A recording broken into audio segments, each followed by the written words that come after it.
To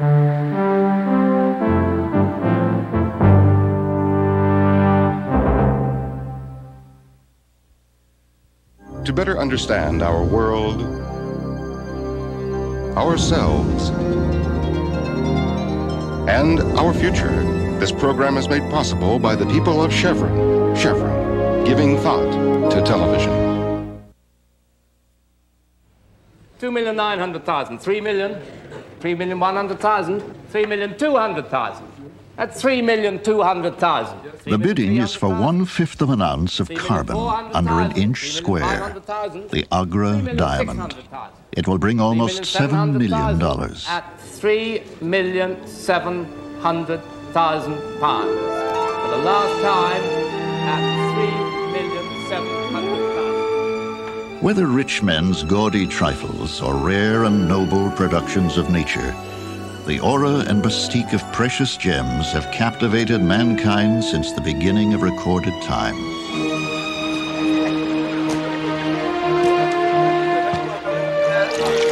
To wrest them from the earth, men have labored and suffered and died. To possess them, men and women have sold birthright and virtue, committed unspeakable crimes and noble deeds.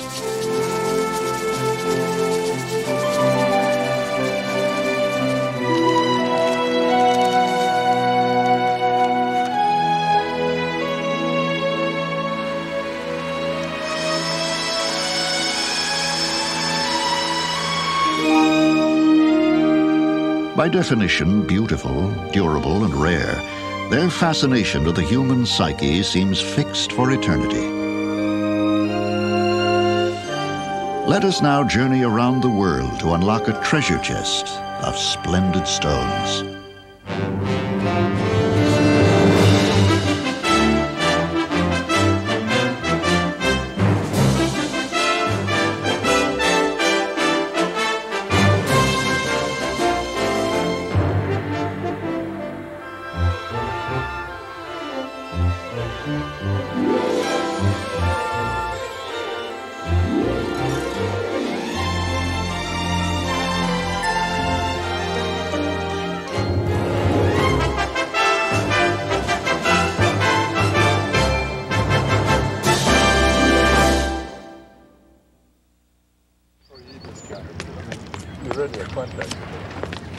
Of all the marvels in the National Museum of Natural History, one has captured the public imagination above all others. Cloaked in mystery and romance, it is said to be cursed, bringing misfortune to those who possess it. Perhaps it is legend as much as beauty that attracts so many visitors, eager to glimpse the Hope Diamond's regal elegance, even through thick, bulletproof glass. In India, so the story goes, the Hindu goddess Sita invoked the curse when the diamond was stolen from her statue.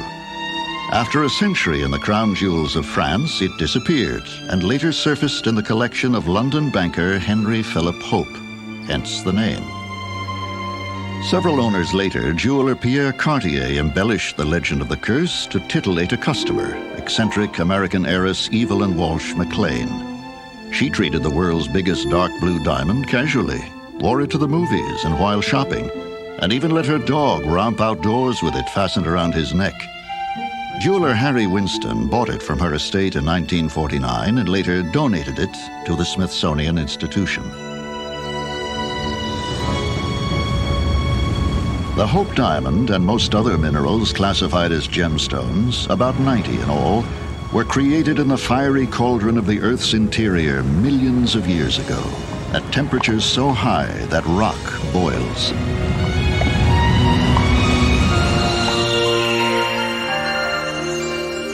In time, as they cooled, they formed into crystals. Men would come to treasure them and endow them with supernatural powers. Symbol of virtue and purity, courage and virility, diamond would protect against evil. Ruby was believed to cure inflammation and hemorrhage and remedy flatulence. Emerald could alleviate both dysentery and constipation and predict the future. Yellow sapphire relieved jaundice and was an antidote for poison.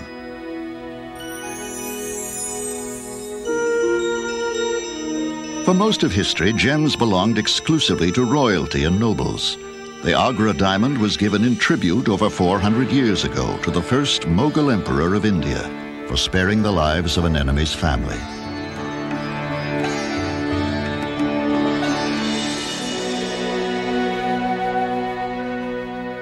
Rulers flaunted their jewels as evidence of wealth and symbols of power. Rubies, pearls, emeralds, and sapphires set in gold crowned the heads of early Russian czars.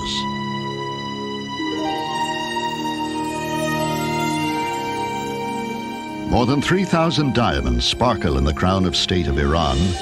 Confiscated in the Islamic Revolution that overthrew Shah Reza Pahlavi, the crown jewels provide backing for Iran's currency to this day.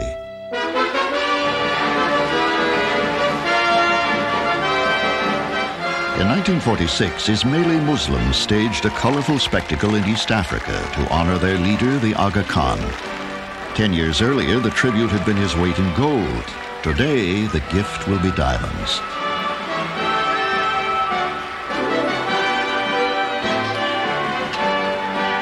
One by one, transparent bulletproof boxes packed with stones are placed on the scale until they match the Aga Khan's 243 pounds. Later, he donated the value of the diamonds to his many charities.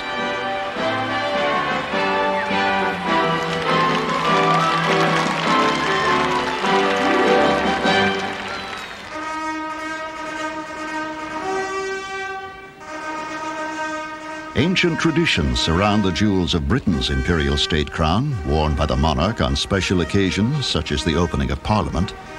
Weighing nearly 3 pounds, the crown features the Black Prince's Ruby, a gift to British royalty over 600 years ago.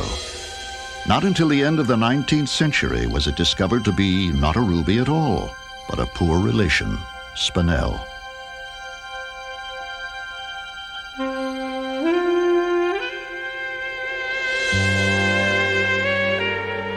As technological change led to diffused wealth, a burgeoning middle class could aspire to the romance and glamour associated with the adornments of the very rich.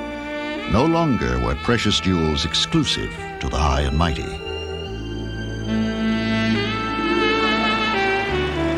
Now a tourist attraction on New York's Fifth Avenue, the world's most famous jewelry store was founded in 1837 by Charles Louis Tiffany. He bought European gems, notably the jewels of Napoleon III's Empress Eugenie, and with much fanfare sold them to the moguls of American industry. The New York press named him King of Diamonds. Over the years, the company has made such diverse items as dinnerware for the White House and pro football's Vince Lombardi trophy. A large part of the company's business today stems from an innovation of the late 1800s, a Tiffany design that promoted the American custom of the diamond engagement ring. The stones of most earlier diamond rings were surrounded with metal. The 6-pronged Tiffany setting holds the diamond up from the band and allows the most light to shine through. The design became the standard. Today, diamond rings are given to 3 out of 4 American brides-to-be. A few gems are born of living things, and the most precious come from the sea.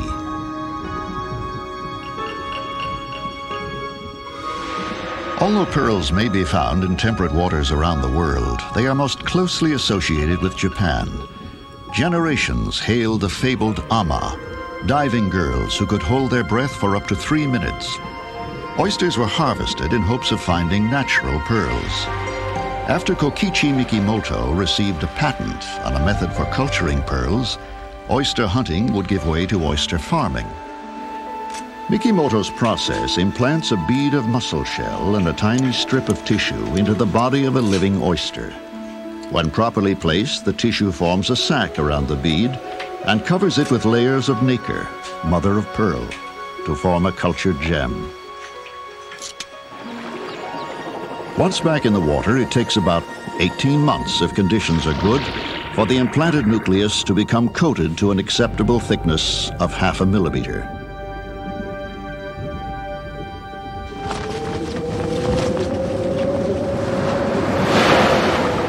Sudden drops in temperature and dangerous typhoons regularly threaten the oyster farms. As Japan struggled to recover from the Second World War, its reviving pearl industry was a treasure to be protected at all costs.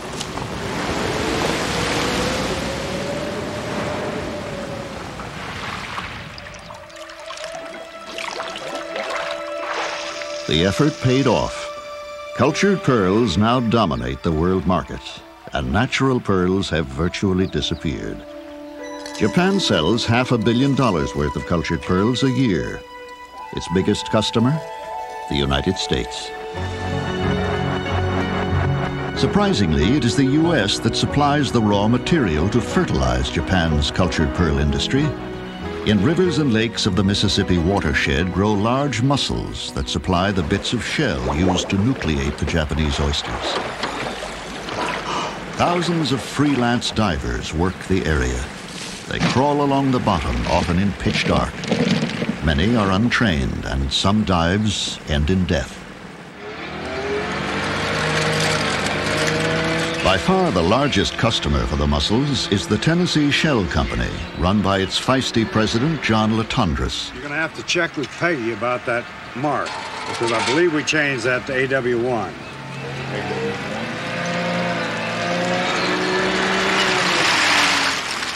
Starting in 1954, he built the business from scratch and still supervises every detail. Latondras, who lied about his age to join the Marines when he was 15, says his fascination with pearls began in childhood. My father was quite an outdoorsman, and he enjoyed fishing and hunting. And he found a round pink pearl in South Dakota in one of the rivers, and this pearl eventually became my mother's engagement ring. And after I became old enough to go fishing with my father and my grandfather, I was always looking for pearls. After steaming removes the meat, the mussel shells, 200 pounds to the sack, are shipped to Japan, over 6 million pounds a year. There, the thick calcium carbonate shells are made into spheres that will become the nuclei of cultured pearls. So, 本当? そうか、ちょっと待ってね。 Because of the time difference, Latondras often must work late at night to conduct business with customers in Japan. ちょっと待ってね。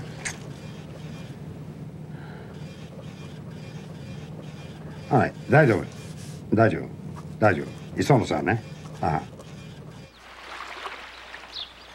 In 1963, Latondras decided to go into direct competition with his largest customers. He would grow cultured pearls in the fresh waters of southern U.S. lakes. With his Japanese wife, Chessie, he developed new ways to embed bits of shell and tissue in the body of a living mussel. By cutting mussel shell into various shapes to use as nuclei, he has created a line of exotic freshwater pearls.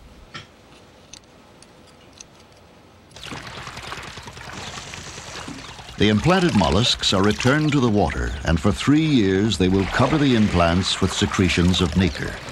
Slivers of shell will become oddly shaped pearls. Latondras still likes to keep his hand in at harvest time. When I open a mollusk myself, or even when I'm watching some of my staff open mollusks during harvest, it just amazes me and gives me a feeling inside that it's difficult to describe. The elation of seeing something so beautiful coming out of such an ugly animal, to me, it's just like a miracle of God. Some people say, John, you're really a pearl designer. You're coming out with pearls and new shapes, new designs entirely. Something new for the marketplace. Well, I guess in a sense this is true. Research and development will never end in this business. Competing with his customers has its drawbacks. Latondras likes to tell of one memorable meeting in Japan when he was lectured by a top executive of the Japanese pearl industry. The discussion got around to the point, please tell me why you want to be in the cultured pearl business. You have no right to be in this business. It is part of Japan's heritage. It's part of our history. Mikimoto is a national figure. And I ad-libbed a moment just very quickly, and I said, well, Henry Ford is part of our heritage. Henry Ford is part of our history. However, look how many Toyotas, Datsuns, Daihatsus we have in America today. And after all, these came from Henry Ford. John Latondras now grosses about $16 million a year, most of it from the sale of shells. Looking ahead, he's acquiring more space, increasing his production, and dreaming, perhaps, of becoming known as the man who did for America what Mikimoto did for Japan.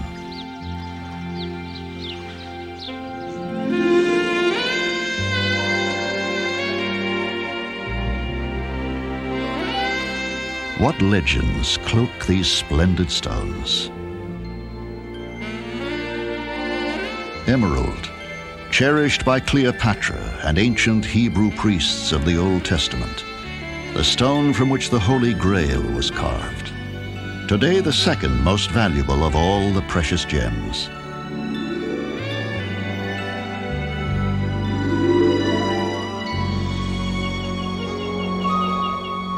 The Andes Mountains of Colombia hold the world's most important deposits of emerald, especially the area around Muzo, where the biggest and best emeralds have been found for perhaps 1,000 years.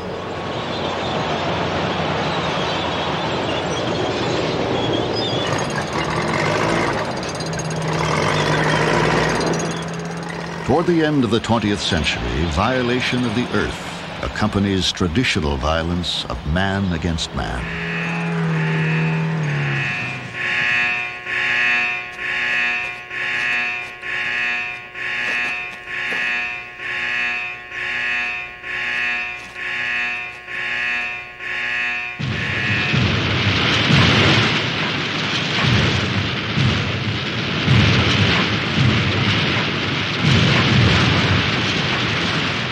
When explosives and machines have done their work, men must scrape away the black shale in search of calcite veins that may contain a few crystals of emerald, beryllium aluminum silicate, with a touch of chromium for color.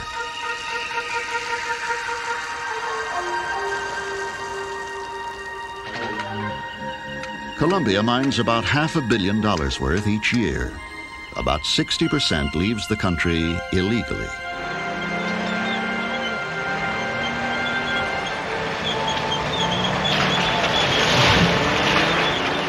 In the last 50 years, tailings from the Muzo mines pushed down the mountainside have raised the floor of the valley below by 100 feet.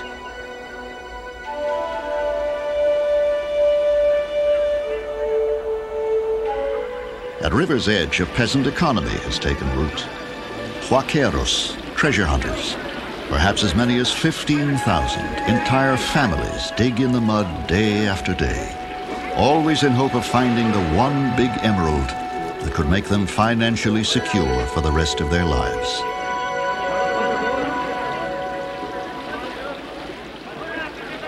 More likely to profit are the esmeralderos, dealers who come from Bogota, the capital.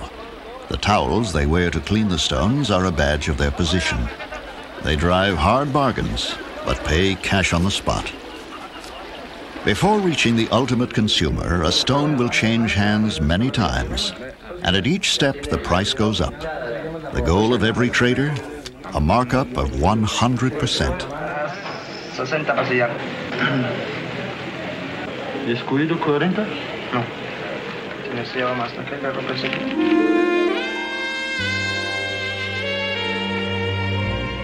Ruby, the most precious of all splendid stones. Lord of gems in the Bible, king of gemstones to the Hindus, to Emerson, like drops of frozen wine.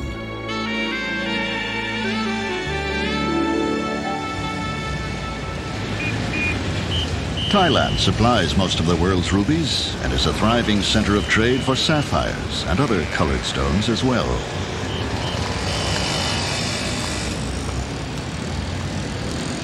With the government encouraging free trade, business is booming. Over $1 billion a year makes the gem and jewelry trade a major source of foreign currency. The U.S. and Japan are the biggest customers. Together, they buy about half the total output.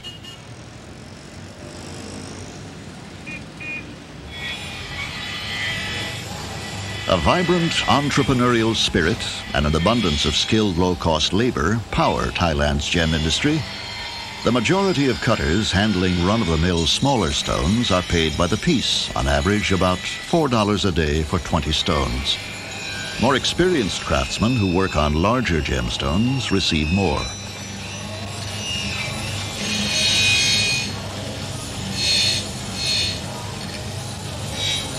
Aluminum oxide, with a dash of chromium for color, ruby is classified as a corundum, second hardest of all minerals.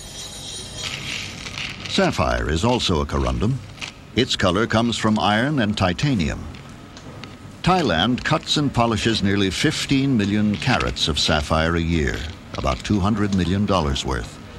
Sorting and matching such tiny gems require the perfect eyesight of youth. Mostly female sorters last only a few years before moving on to other jobs in the business. This don't bargain too No, much, okay? serious now. This lot, oh, it's all green. Yeah, but cheap quality, you can make a lot of profit, you know. Because in gemstones there are no precise standards of quality and price, most transactions all over the world are conducted in the time-honored custom of the marketplace. Many traders treat it as a game. This you give me one price and this give separate price. It's good offer, believe me. Pass. You look, it's all greenish. Pass. Why pass? Other customers say $3.25, give you $3, and then you still complaining. Please. I tell you one thing. Yes. Don't say no, okay? You don't say no. No. I'm serious. I say no first and no, because $2.25 is my last price. Tan, believe me, if you say no, I get very upset. You upset, I also upset. You think only you upset? You look one more time. I don't need to then look, give me I price. already saw All green. Believe me, if you say anything, I'll be very upset. $2.50, that's it. Oh, $2.50. I don't believe you. You believe me, it's better. $2.50 that. No, $2.50 cannot. You make profit. Don't tell me you don't make profit. $2.50, you cannot pay me $2.75. You better buy from your good friend. No? I don't believe you. Oh, I don't come for Believe 5 me. cents. Situated south of Bangkok, near the Cambodian border, two provinces, Chanthaburi and Drad, mine almost 90% of Thailand's rubies. On average, 100 tons of earth must be moved to recover 50 carats of ruby. With 142 carats to an ounce, that's a ratio of over 9 million to 1.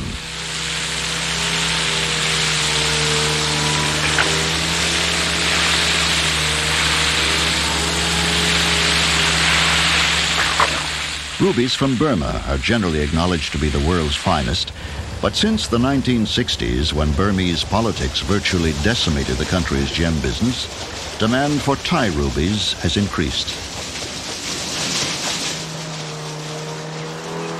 Because so much topsoil is stripped away to meet that demand, the government has decreed that worked-out mines be planted to grow food, mainly fruit. Even in highly mechanized mining operations, the final step must be done by hand.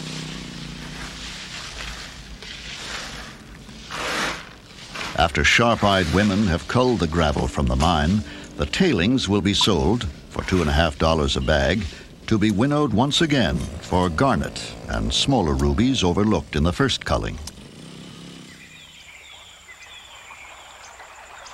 In southeastern Thailand, it seems that everyone is somehow involved with ruby, as a business or a universal pastime. To supplement their farm income when they're not planting or harvesting rice, peasants engage in modest independent mining. Each may take home between $4 and $8 a day. Following old tradition, they wade along rivers and ponds, running buckets full of gravel through rattan sieves. It's quiet work, Holding rubies in the mouth for safekeeping discourages casual conversation.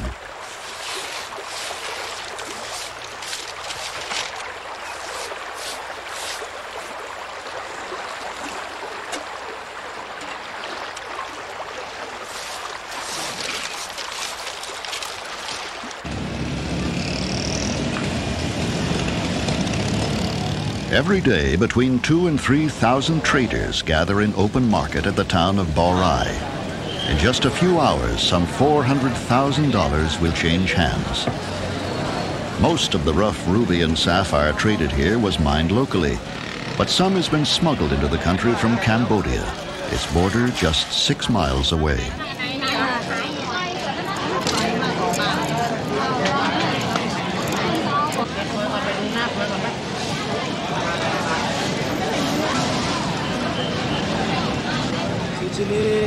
In buying stones, one geologist wrote, "It is well to remember you are entering the arena to pitch your knowledge against the other man's. He regards it as a sporting contest. Your eye must be in training, and if you have not looked at a stone for 6 months, get someone else to do your buying for you, or you will be badly hit." Recent reports indicate that the Thai ruby deposits may be playing out. If true, it could mean even higher prices for this most expensive of gems, and perhaps a big boost in the market for synthetic stones.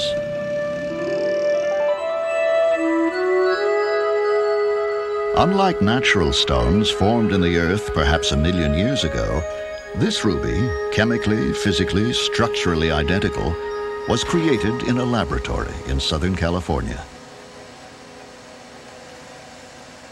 Although she is not the first to grow ruby, chemist Judith Osmer has pioneered in materials and technique. The flux material that we use is a closely held secret. The fact that we grow it in a high-temperature furnace in a platinum crucible and pour the material off at approximately 1,000 degrees C is not secret. The fact that we do not use a seed is what we are most proud of. We want the rubies to grow exactly the way they do in the earth, which means without a seed. For commercial reasons, Osmer protects many details of her production method. The length of time it takes for these rubies to grow can vary from a few days to a few years, obviously. But we grow them over many weeks, and we prefer not to tell the exact length of time, but we will say that it's many, many weeks. We never know what we're actually going to get. We don't have that much control. Every time I open up the crucible and look inside, I'm surprised, because sometimes I'll have 3 or 4 very nice crystals, sometimes I'll have a huge cluster, and no matter what it is, it's always beautiful. As far as I know, we are the only ones in the world who produce ruby by this technique, either scientifically or commercially.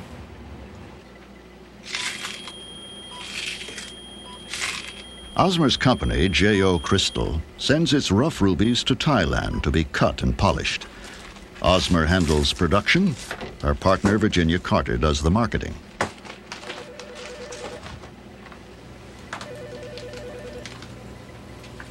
To distinguish her Remora rubies from natural, Osmer adds a secret ingredient, a dopant, to her formula.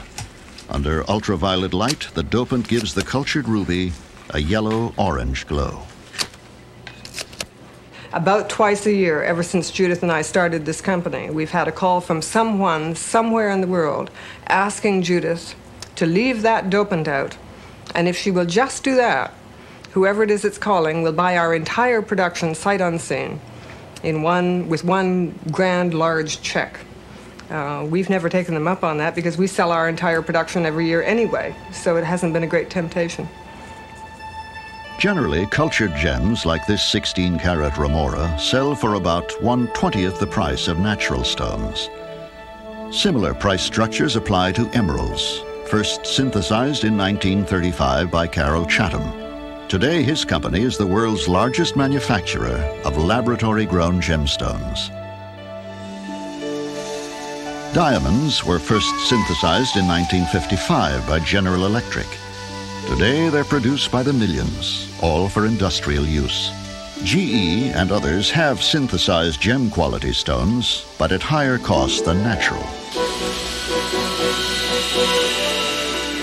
Although it can shatter and burn, diamond is the hardest substance known.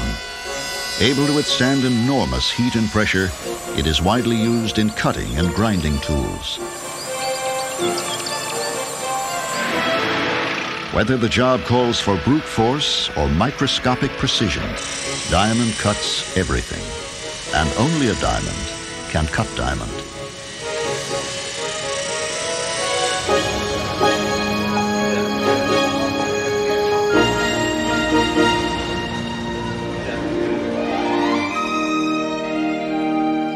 But it is for beauty, not utility, that diamonds are cherished. They've been called rare and noble productions of nature and fragments of eternity.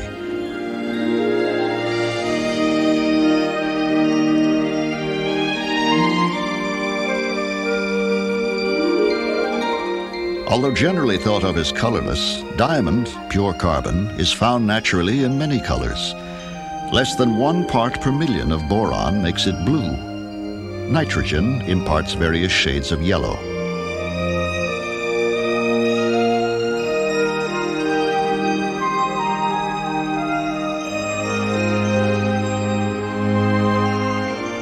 Easy to carry and conceal, gems are a most compact form of wealth. 1 ounce of top-quality diamond, a mere handful, is worth as much as 400 pounds of pure gold.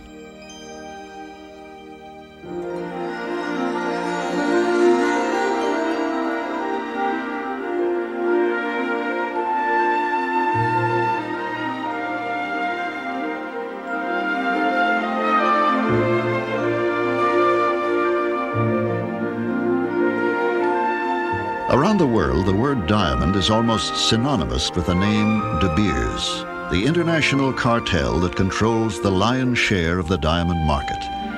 De Beers spends about $150 million a year, 50 million of it in the US, on romantic and exquisite advertising, carrying the seductive message that for all of life's celebrations, in all of love's languages,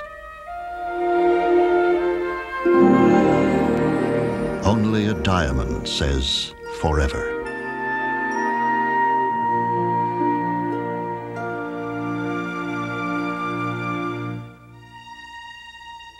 British Empire builder Cecil Rhodes founded De Beers in 1888, soon after the first big diamond find at Kimberley, South Africa. Tens of thousands of treasure seekers had flocked to the area to stake out claims. Buying out one mine after another, Rhodes soon realized that controlling production was not enough.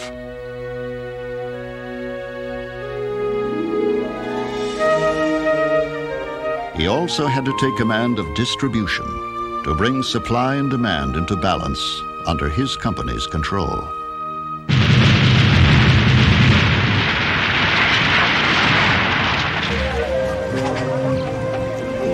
As decades passed, diamonds were found in other parts of southern and central Africa and became a major source of income for several poor countries.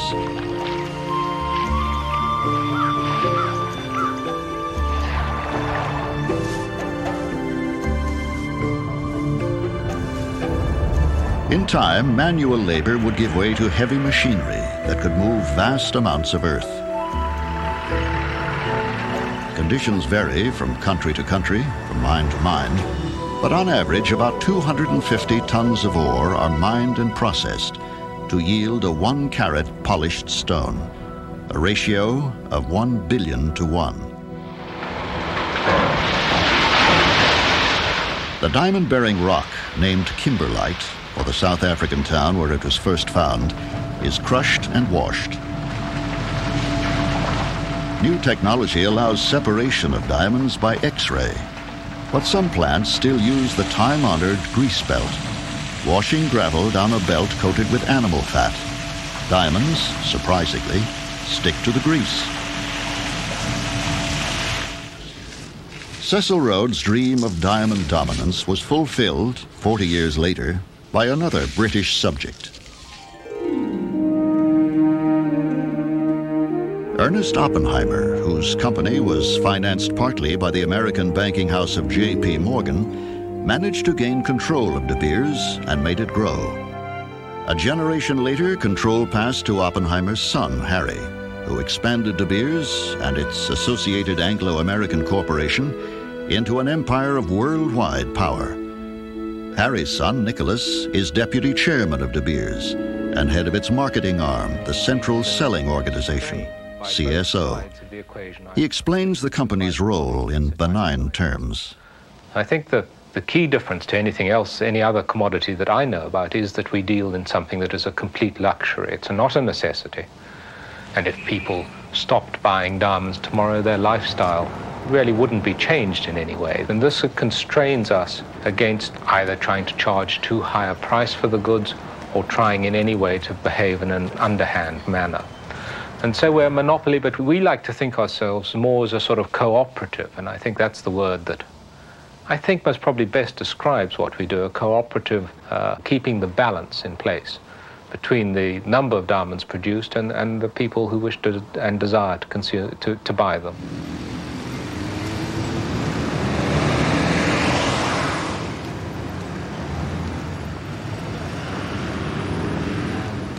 Of all the rough diamonds mined anywhere in the world, 80% passed through De Beers' London headquarters, fortress-like buildings identified only by the street address.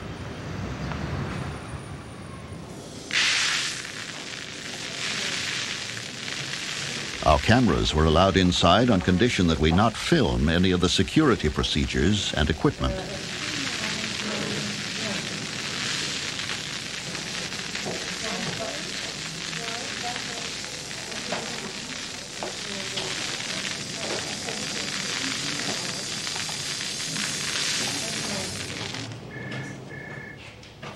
Eight floors at Charterhouse Street are given to sorting and grading the stones into 5,000 separate classifications by quality, color, shape, and size.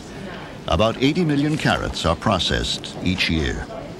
CSO, De Beers' marketing arm, is made up of several companies that buy and sell rough stones, advertise and promote polished gems and diamond jewelry. It was originally called the Syndicate, and many in the trade still refer to it by that name. All sales, just over $4 billion a year, go through complex and restrictive procedures called sites, unique in world commerce. Sales are made only 10 times a year, and only to selected customers, like William Goldberg of New York. He is one of about 160 manufacturers and traders, an elite group called sightholders, who are privileged to buy from De Beers.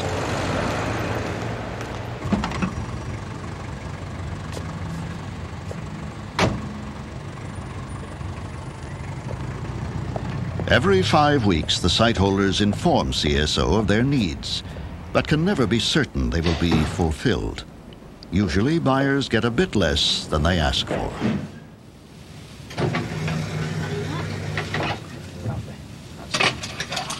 CSO does not deal directly with its clients, however. Serving as go-betweens, 5 independent brokerage firms represent the sightholders. Benjamin Bonus is Goldberg's broker. He collects the allotted goods and in private consultation with his client evaluates the stones and the price. Yeah. Under CSO rules, there is no bargaining over price, amount, or quality. The atmosphere is genteel, the surroundings elegant, but the message is unmistakable. All or nothing. Take it or leave it. Only on big diamonds, 10.8 carats and larger, is negotiation allowed. These are Goldberg's specialty. Senior sales executive Jim Pounds comes in for CSO. So, Bill. Jim, what can you do? Can you give him his price? I can't give him 260. Oh, come on. That's, I'm afraid. Oh, what can you do? Let's make it 285.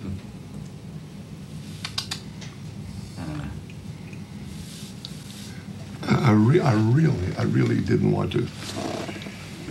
I really didn't want to start at a low level. I didn't want to start at $250, but I really meant $260. I figured maybe another $5,000, Jim. But I would appreciate if you could help us. It would be significant at this particular moment in view of the fact that the margin on the other goods is really very modest, particularly on the extra high colors. Yes, yes. I think we do appreciate that. It's rather a shame. I think that the problem lies with the long one. I think this is where maybe our calculation... The answer is this. The goods are worth what you asked me. Mm-hmm. The goods are worth $285. Yeah. But that's not the issue. The issue is I look at it as one ball game. Package. Yeah. And therefore I need the support of the fine goods to help on the overall package. Yes. So I'm not arguing on this one or two stones. Mm-hmm. I'm just looking at the broad picture. And you know I'm going to buy the goods because I always need these specials. It's part of our stock and trade. Yes. And I just ask at this particular moment if you would make an extra effort on our behalf. Yeah. No, we appreciate the problems, and as usual, we'd like to do the business in total. Okay, so can I make a compromise? What's that? But let's not quibble anymore. Down the middle, $275. $275. Say yes. Yes. Azam. Thank you, Jim. Goodbye. Thank you very much. Goldberg's goods will be shipped after his check for the full amount has cleared the bank. How they will be sent is a closely guarded secret. No carrier admits to shipping diamonds. De Beers says anonymity is the best security. Almost all the diamonds go to 4 major cutting centers. Antwerp in Belgium still calls itself the World Diamond Center, but today faces stiff competition. In Tel Aviv and neighboring Ramat Gan, extensive use of computerized, automated cutting machines has helped make Israel the world's leading producer of medium-sized polished diamonds.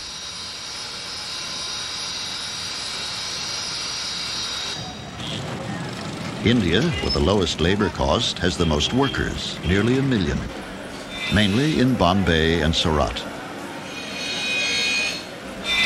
Workers who can cut the standard 58 facets into even the smallest stones, considered uncuttable anyplace else.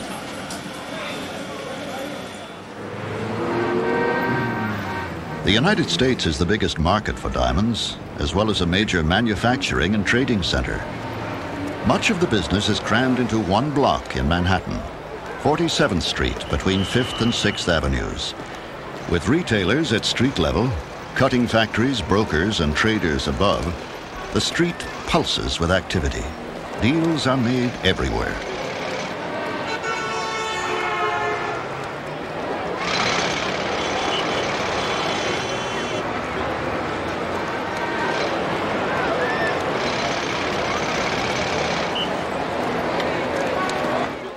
William Goldberg has left 47th Street. His new quarters are in a high-security building a block away. Here, his diamond cutters transform the rough stones he buys into polished gems. In this delicate and often lengthy process, more than half the weight of the rough stone is lost, ground to dust on the diamond-coated wheels.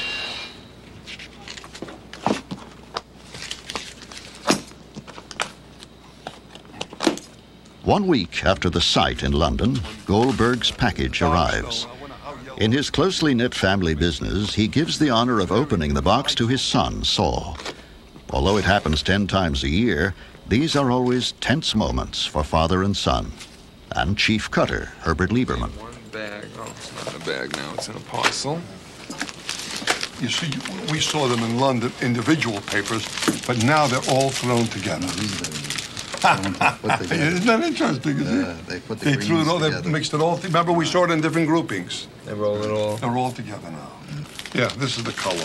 When I started, and this is legend, all my friends that started cutting with me knew I was a pretty lousy cutter. And that was also a source of frustration. Not being able to run with the pack. So somewhere along the line, there's some area where I must be able to excel. This is one area where I am able to employ and be associated with the best talent that exists. And in a vicarious manner, I'm able to excel or be number one or near number one in the field of producing the most beautiful diamonds. These are objects which go on forever, and I hope in years to come they were cut in our place. They're very beautiful. And just as a beautiful old piece that comes from Van Cleef or Winston or the old Cartier pieces, the older they get, the more charming, the more beautiful they are. Same is true with diamonds. When they were cut well, nobody wants to recut them years later. Nothing has to be done. The maximum has been done from the very outset. So that is part of the great joy that I have even at my age, I'm in my early 60s, and I still cannot wait to come in every day, and I just hope to go on forever.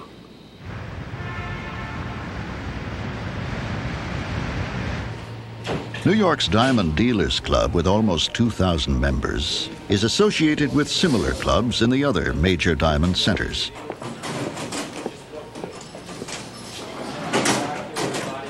Here, in secure surroundings, dealers whose pockets may hold diamonds worth a fortune socialize and conduct business. The club is high-tech modern, but the atmosphere is old-world traditional. How much you want for this? J color, clean stone. 300. I don't like it. Has to be more. Has to be over the $2,000. I tell you, I make a deal too. I gave the stone for 250. Let's split. 2025 and let's make the deal. I cannot. Okay. What's the price? 2,200 a carat. It's too long. It's not good. It's a nice stone. How much you want? 2,200 a carat. 15. No, I couldn't take 15. Will you take an offer? I tell you something. I had the offer yesterday of 2,900.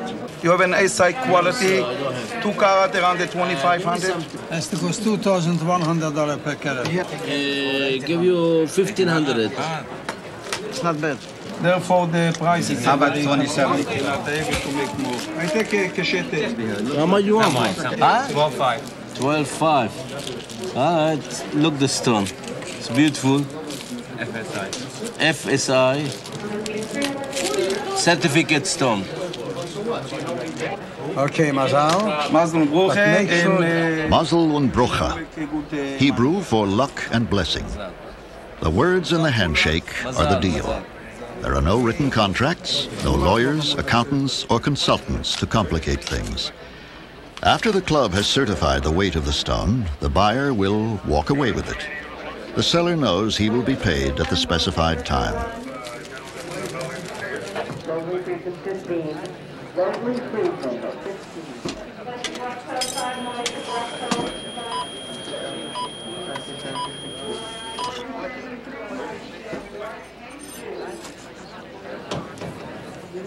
Need the invoice, please. No later than tomorrow after. Okay. Thank you very much. All the best. When disputes arise, the club arbitrates. Those who violate the club's ethics are punished. Their names and photos will be posted in clubs around the world, and no one will deal with them again.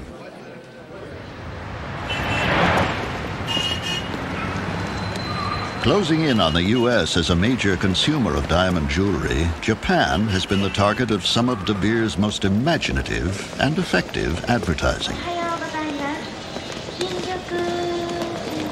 Aimed at an emerging class of working women, several TV commercials suggest the perfect investment for their customary 2-month bonus.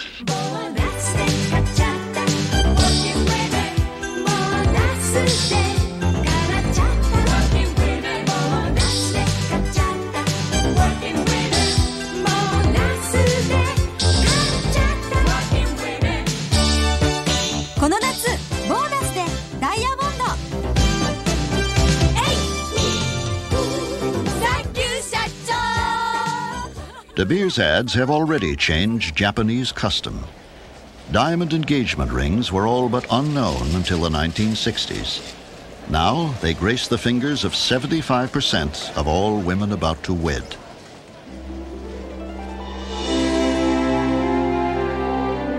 New sources of supply can challenge stability in the diamond world. Australia is now the world's largest producer. Activated in 1985, its highly automated Argyle mine yields more than 30 million carats a year.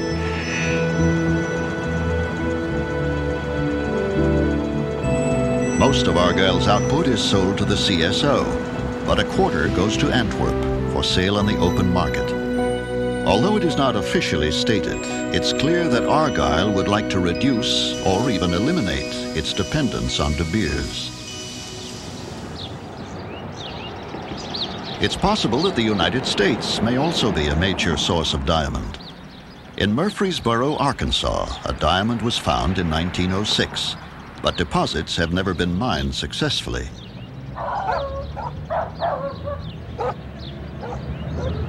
In 1972, the area became a state park, where visitors grub for diamonds and keep what they find. Dirt's a little wet. A ban on power tools inspired John Burnett to create a special sifting machine using a stepladder, 2 lawn chairs, and much ingenuity.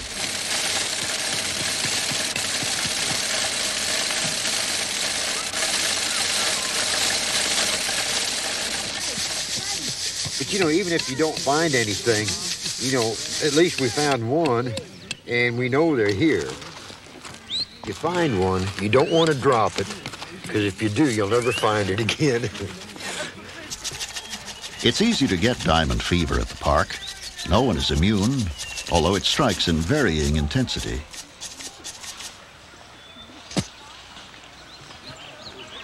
Bingo! Oh my gosh.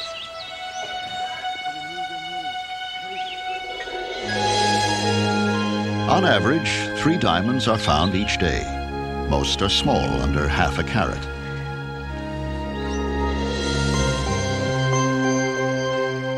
In the summer of 1990, a consortium of large corporations began test drilling in the park to determine its suitability for commercial mining. A lawsuit by park patrons and environmental groups brought an injunction that halted the drilling. An appeal was filed, and the issue may be tied up in litigation for years.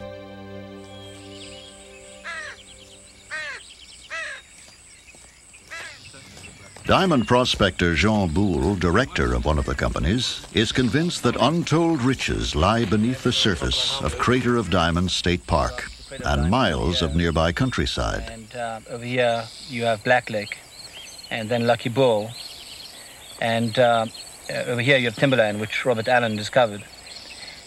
What we do know factually and scientifically now is that we have a major reserve of diamonds at Crater of Diamonds, and it's certainly comparable to most mines in South Africa, and probably when we really get down to it we'll find it's a lot larger. So you're looking at least $5 billion of reserves.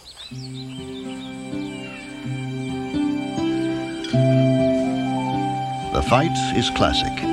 Developers who promise to bring jobs and prosperity to a depressed area against preservationists who say the park belongs to all the people and should be maintained for posterity.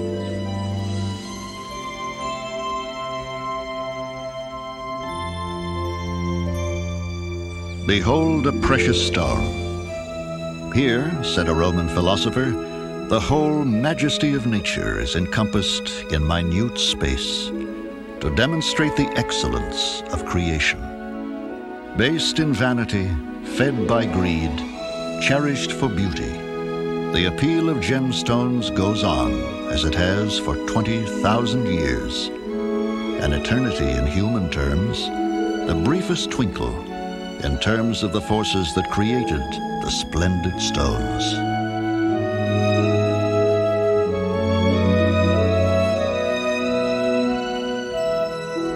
In the works of art we call jewelry, they please the eye and lift the spirit. Their effect is palpable, even unsophisticated film stars like Marisa Berenson. Spark has now come back into my eyes. What can I tell you? Divine. Now I'm happy. Photographer Barry Berenson is shooting a magazine layout as her sister models a collection of jewels by Harry Winston, valued at $3.5 million.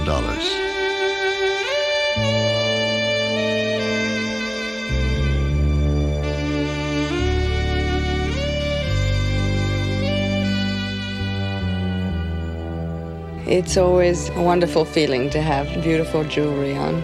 It gives one a sense of luxury and glamour and sensuality, I think, is something all women feel good in. And the beauty of it, when you look at a stone, there's something so deep and so intense about the way a stone looks and shines and the facets of it. And there's a sort of warmth that they give when you have them on. They make you feel great. They're a girl's best friend, what can I tell you?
We hope you have enjoyed this presentation from the National Geographic Video Library.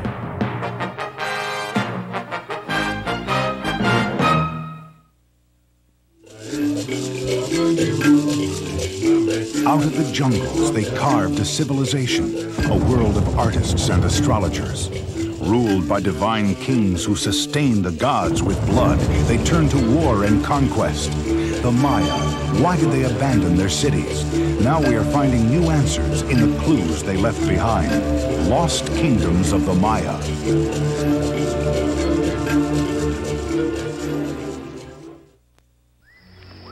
Since time began, Earth's creatures have been locked in an age-old battle between hunter and hunted.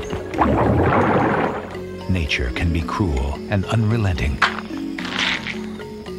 But through countless challenges, a few persist. Find out where the wild things go and how they survive. When National Geographic takes you into the world of wild survivors.